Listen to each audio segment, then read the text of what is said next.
Et donc là, on est sur la couverture du livre et comment ça se passe pour prendre une note sur un livre? Bah, en fait, tout simplement, on va surligner un passage comme ceci, donc là, je prends n'importe quoi au hasard, et ensuite, bah, on a possibilité donc de choisir une couleur, mais là, on est sur du noir et blanc, donc pas forcément intéressant, mais on peut venir mettre une note et donc c'est là où, on peut venir, écrire une information, donc voici mon alors j'écris pas très bien, hein, je suis désolé, commentaire.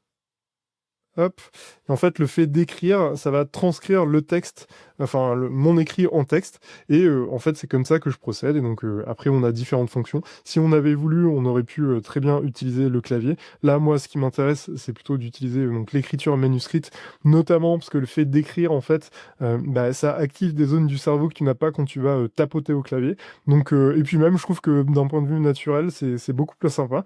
Une chose qui pourrait être intéressante également à ce niveau, c'est d'utiliser en fait la fonction de synthèse vocale. Alors c'est peut-être une petite frustration que j'ai ici, parce que en fait sur cette liseuse, en fait on l'a que en anglais, donc si je voulais parler à ma liseuse pour mettre un commentaire, bah en fait je serais obligé de le faire en anglais, donc je trouve ça moins pratique.